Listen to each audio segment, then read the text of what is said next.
Introduction, santé intime après 50 ans, les 5 règles à ne jamais négliger. Avec l'âge, le corps change, et parmi les transformations les plus délicates, celles qui touchent à l'intimité sont souvent les plus silencieuses. Après 50 ans, beaucoup de femmes et d'hommes vivent des bouleversements hormonaux, physiologiques et émotionnels qui influencent leur confort intime au quotidien. Pourtant, ces sujets restent largement tabous. Par pudeur, par crainte d'être jugés, ou par habitude de tout supporter en silence, nombreux sont ceux qui négligent cette partie essentielle de leur bien-être global. La santé intime n'est pas un luxe, ni un sujet secondaire. Elle conditionne la qualité de vie, la confiance en soi, la relation à son corps et parfois même le lien à l'autre. Des sensations d'inconfort, de sécheresse, des douleurs inexpliquées, une perte de désir ou encore des troubles urinaires sont autant de signaux que le corps envoie pour demander de l'attention. Et pourtant, trop souvent, ces signaux sont ignorés, minimisés ou attribués à un simple « coup de vieux ». Ce déni ou cette résignation peuvent entraîner un cercle vicieux, la gêne s'installe, la communication diminue, l'isolement émotionnel grandit, et la santé, dans son ensemble, en pâtit. Il est temps de sortir de ce silence. De rappeler qu'après 50 ans, il est non seulement possible, mais essentiel de prendre soin de son intimité. Cela ne demande pas de révolutionner sa vie, mais plutôt d'adopter des gestes simples, des habitudes éclairées, et surtout une nouvelle manière de se considérer soi-même. L'intimité, ce n'est pas seulement la sexualité.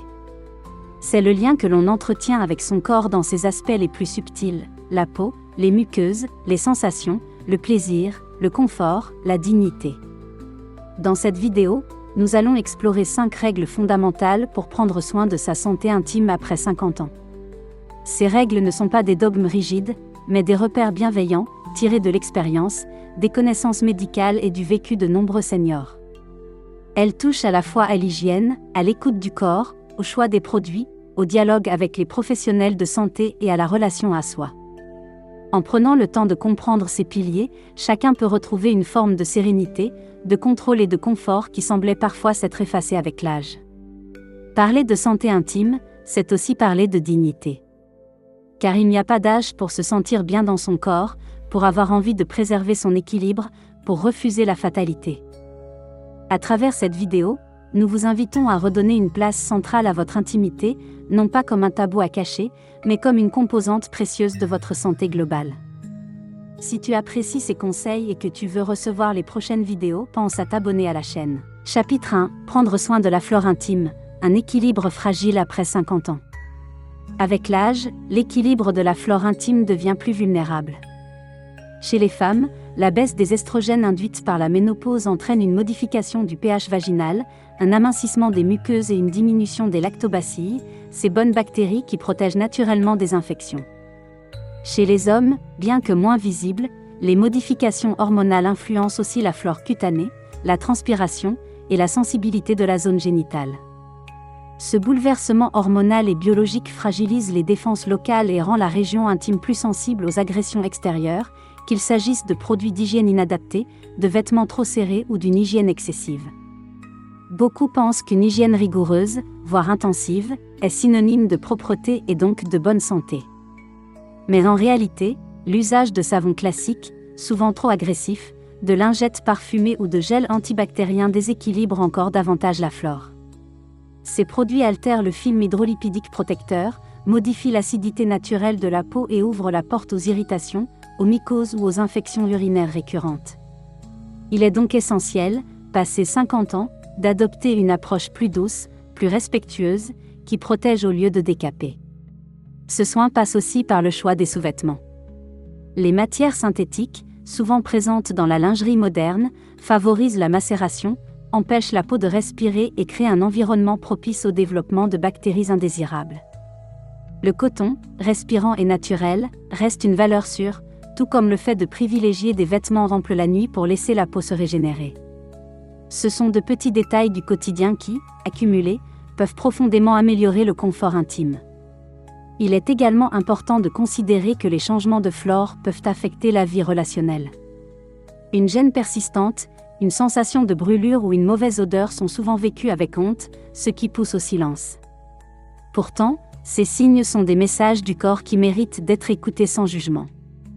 En osant en parler à son médecin ou à son pharmacien, on accède à des solutions simples, des probiotiques locaux, des soins adaptés, parfois même de petits ajustements alimentaires qui restaurent l'équilibre global.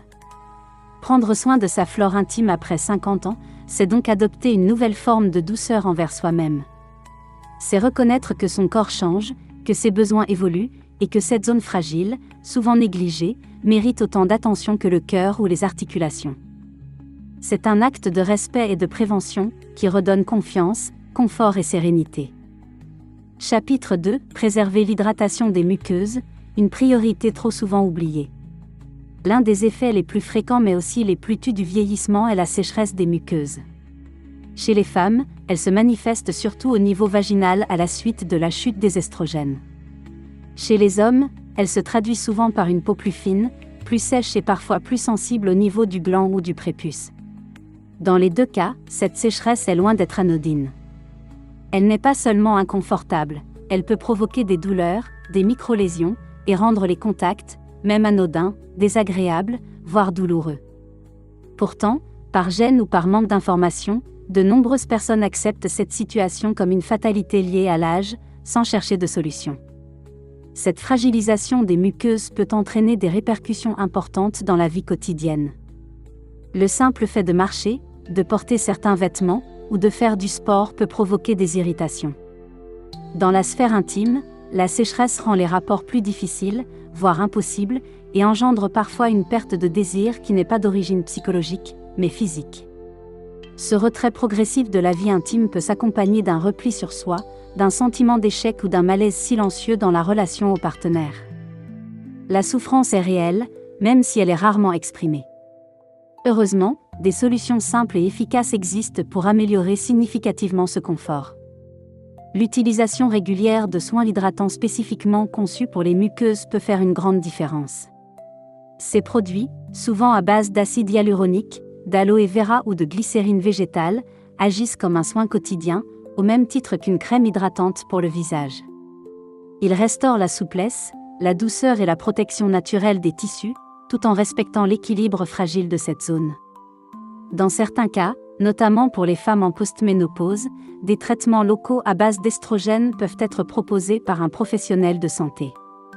Ils ne passent pas par la circulation sanguine comme un traitement hormonal global, mais agissent localement pour stimuler les tissus et favoriser une hydratation naturelle. Leur usage, bien encadré, peut transformer radicalement le quotidien de nombreuses femmes qui avaient renoncé à tout confort intime. Il ne faut pas non plus négliger l'impact de l'hydratation générale. Boire suffisamment d'eau, adopter une alimentation riche en oméga 3, en bons gras et en antioxydants soutient la régénération cellulaire et contribue à la santé des muqueuses. Ce que l'on mange et boit influe directement sur la souplesse de la peau, des articulations, et aussi des tissus intimes. Redonner de l'attention à l'hydratation intime, ce n'est pas céder à une démarche esthétique, mais répondre à un besoin fondamental. Ce soin quotidien, longtemps mis de côté, peut réconcilier avec son corps, avec le plaisir, et surtout avec cette confiance en soi qui est le socle d'un vieillissement en harmonie. Si cette vidéo te parle, n'hésite pas à laisser un petit commentaire et à cliquer sur « J'aime ». Ça aide vraiment la chaîne à grandir. Chapitre 3 : Adapter sa sexualité au changement du corps, un nouveau langage à apprivoiser. Avec l'avancée en âge, la sexualité évolue. Non pas en tant qu'élan de vie ou source de plaisir, mais dans sa manière de s'exprimer, de se vivre et de s'incarner. Après 50 ans, le corps ne répond plus toujours de la même façon. La sensibilité change, les réactions physiologiques sont parfois moins immédiates, et les besoins émotionnels prennent une place plus centrale. Pourtant, dans un monde où la sexualité est souvent décrite comme jeune, rapide et performante, ces ajustements sont rarement valorisés. Cela crée chez de nombreuses personnes une forme de honte ou de frustration, comme si ce qu'elles vivaient n'était plus normal. Chez les femmes, la diminution de la lubrification, la baisse du désir ou la douleur lors des rapports peuvent installer un malaise profond. Chez les hommes, une érection moins ferme, une éjaculation plus difficile à contrôler ou un désir moins spontané peuvent ébranler la confiance en soi. Ces situations, vécues dans le silence, isolent davantage. Beaucoup n'osent pas en parler, ni à leur partenaire, ni à leur médecin, de peur d'être jugés, incompris ou médicalisés à outrance. Et pourtant, ces transformations sont naturelles. Ce qui demande à être ajusté, ce n'est pas seulement le corps, mais aussi la manière de vivre la rencontre avec l'autre. La sexualité après 50 ans n'est pas une version diminuée de celle d'avant. C'est un autre langage à découvrir. Elle demande plus de lenteur, plus de dialogue, plus de présence. Elle invite à redéfinir le plaisir, non plus comme un acte purement physique, mais comme une expérience de connexion, de tendresse et de partage. Ce changement peut d'ailleurs ouvrir la voie à une forme de sensualité plus profonde, plus riche, plus libre des attentes de performance. Dans cette redéfinition, il est important de s'autoriser à explorer, à se tromper, à réapprendre. Cela peut passer par l'usage de lubrifiants de qualité, par l'écoute des signaux du corps, par le fait de prendre plus de temps ou d'intégrer des pratiques qui privilégient la détente plutôt que la performance. Ce chemin demande de la patience, de l'humour parfois, et surtout une bienveillance nouvelle envers soi-même.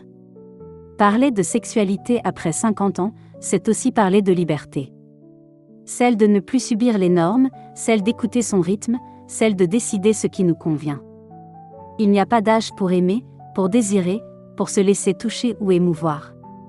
Mais il y a un besoin nouveau de respecter les contours du corps tel qu'il est devenu, et de lui permettre d'exister dans une intimité qui soit douce, sincère et authentique. Chapitre 4 – Consulter sans tabou, remettre la santé intime au cœur du suivi médical. À partir d'un certain âge, les consultations médicales se multiplient, mais paradoxalement, les sujets les plus personnels, comme la santé intime, sont souvent laissés de côté. Beaucoup de femmes n'osent plus évoquer leurs inconforts vaginaux, leurs douleurs, ou leur perte de désir. De même, de nombreux hommes taisent leurs difficultés érectiles, leurs troubles urinaires ou leurs gênes lors de certains contacts. Ces silences ne sont pas liés à un manque de souffrance, mais bien à un sentiment de gêne profondément ancré. Ce que l'on considère comme intime devient, avec le temps, un espace tabou dans le dialogue avec le médecin. Pourtant, les professionnels de santé sont là pour cela. Gynécologues, urologues, médecins généralistes ou même pharmaciens formés peuvent offrir des solutions simples, efficaces et adaptées à chaque situation. En restant dans le silence, beaucoup de seniors laissent s'installer des troubles qui, pris en charge tôt, auraient pu être rapidement soulagés. Une sécheresse intime, par exemple, peut être traitée localement sans impact hormonal général. Une gêne persistante peut révéler un déséquilibre ou une pathologie à surveiller. Un inconfort sexuel peut être lié à un simple facteur mécanique ou émotionnel, facilement pris en compte avec un peu d'écoute. Le problème vient souvent d'un double blocage. D'une part, les patients n'osent pas aborder le sujet, d'autre part, certains professionnels, mal à l'aise ou pressés, ne posent pas les questions qui permettraient d'ouvrir la discussion. Résultat, la santé intime devient un angle mort du suivi médical. Pourtant, elle influence profondément le bien-être général, la qualité du sommeil, la relation au corps et à l'autre. Il est donc urgent de lui redonner sa place dans le cadre des soins. Oser parler, ce n'est pas un aveu de faiblesse, mais un acte de responsabilité envers soi-même. Il s'agit d'admettre que l'on mérite d'être entendu, même dans ce que l'on croit honteux ou embarrassant. Il ne s'agit pas non plus d'exagérer les choses, mais simplement de reconnaître qu'un inconfort répété n'est jamais banal. À plus de 50 ans, le rapport au corps change, mais il ne doit jamais devenir un fardeau muet. Ce que l'on exprime peut être entendu, compris, et pris en charge sans jugement. Remettre la santé intime au cœur du suivi médical, c'est faire de la prévention autrement. C'est refuser le silence, choisir l'écoute, et redonner à cette partie de soi la place qu'elle mérite dans le parcours de santé globale. Parce que le confort intime, ce n'est pas une question secondaire. C'est un pilier de l'équilibre physique, psychologique et relationnel, à tout âge de la vie. Chapitre 5 – Se reconnecter à son corps, redonner du sens à l'intimité après 50 ans. Avec le temps, le rapport au corps peut s'altérer. Les transformations physiques, les douleurs chroniques, les traitements médicaux ou simplement le vieillissement visible créent parfois un détachement progressif. Ce qui était autrefois source de fierté, de plaisir ou de confiance devient parfois un territoire étranger, voire un sujet de gêne. Dans ce contexte, l'intimité peut sembler moins accessible, comme si elle ne nous appartenait plus vraiment. Pourtant, après 50 ans, il est plus que jamais essentiel de se réapproprier ce lien avec soi-même, dans une démarche non plus de perfection, mais de présence. Se reconnecter à son corps ne signifie pas chercher à retrouver ce qu'il était à 30 ans. Il s'agit plutôt de découvrir comment il est aujourd'hui, avec ses forces, ses limites, ses nouvelles sensations. Cette réappropriation passe par l'attention portée aux gestes quotidiens, à la manière dont on s'habille, dont on se touche, dont on se regarde. Trop souvent, les zones intimes deviennent invisibles dans le miroir, dans les soins, dans les pensées. On les ignore, on les cache, on les réduit à une fonction. Or, c'est justement en leur redonnant une place dans notre conscience que l'on peut recréer un lien de douceur, de respect, et même de plaisir. Ce chemin vers soi passe aussi par une révision de l'image que l'on se fait de l'intimité. Loin des standards figés, elle peut devenir un espace de liberté, d'exploration et de sens. La sensualité, par exemple, ne dépend pas de la jeunesse ou de la performance, mais de la qualité de l'attention que l'on se porte, de la lenteur avec laquelle on s'aborde, de l'écoute que l'on développe à l'intérieur de soi. Cela peut prendre la forme d'un massage, d'un bain, d'un moment de respiration consciente.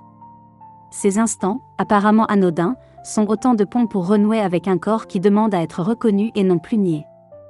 Se reconnecter à son intimité, c'est aussi sortir de la comparaison. Chaque corps vieillit à sa manière, chaque parcours est unique. Il ne s'agit pas de faire mieux que les autres, mais d'être en accord avec ce que l'on vit. Cette relation apaisée avec soi-même est souvent la clé pour retrouver du désir, de la légèreté, de la curiosité.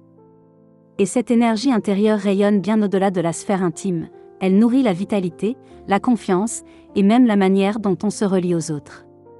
Ce n'est pas un luxe, ni un caprice. C'est une nécessité pour se sentir vivant, digne et présent. À plus de 50 ans, on ne cherche plus à prouver, mais à habiter pleinement ce que l'on est. Et cette vérité-là commence dans l'espace le plus intime, celui du rapport à soi. Conclusion, prendre soin de son intimité après 50 ans, une forme de sagesse active. Arrivé à cette étape de la vie, la santé intime ne devrait plus être un sujet de gêne, encore moins une zone d'ombre. Elle mérite d'être abordée avec la même attention que l'alimentation, le sommeil ou l'activité physique. Pourtant, dans notre société, elle reste trop souvent reléguée au second plan, comme si elle perdait de son importance avec les années. C'est une erreur. Car au contraire, après 50 ans, c'est précisément parce que le corps évolue, que les équilibres changent, que l'intimité a besoin d'un regard neuf, bienveillant et actif. Prendre soin de son intimité, ce n'est pas seulement réagir en cas de problème. C'est cultiver un lien quotidien avec cette part de soi qui reste vivante, sensible et expressive. C'est décider que le confort, la tendresse et la dignité sont des droits qui ne s'effacent pas avec l'âge. C'est comprendre que le bien-être intime ne se résume pas à la sexualité, mais englobe aussi la manière dont on se sent dans son corps, dont on se respecte, dont on écoute ses besoins et dont on se protège. Les 5 règles abordées dans cette vidéo ne sont pas là pour imposer une conduite, mais pour ouvrir un espace de réflexion, de prise de conscience et d'ajustement. Elles rappellent que chaque geste, aussi discret soit-il, peut contribuer à renforcer ce lien entre soi et soi. Il ne s'agit pas de chercher la perfection, mais de se donner la permission de changer ce qui peut l'être, d'accepter ce qui évolue, et de continuer à vivre son intimité comme un espace légitime de soins et de plaisir. La société gagnerait à valoriser davantage cette approche. Car une personne qui se sent bien dans son intimité rayonne dans toutes les sphères de sa vie. Elle communique mieux, elle marche avec plus d'assurance, elle dort plus paisiblement, elle traverse les épreuves avec une solidité tranquille.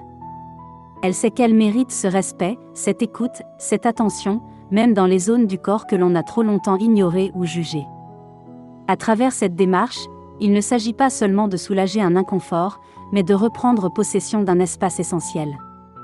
C'est une manière de dire oui à soi-même, de refuser le silence, de briser le tabou et de transmettre aux générations suivantes une vision plus libre, plus humaine, plus complète de ce qu'est vieillir en bonne santé. Et cela commence, tout simplement, par oser poser un nouveau regard sur son intimité. Si cette vidéo vous a été utile, merci de cliquer sur j'aime, de vous abonner et de la partager autour de vous. Votre soutien nous permet de créer plus de contenu utile et inspirant. Merci d'avoir regardé et on se retrouve très bientôt dans une prochaine vidéo.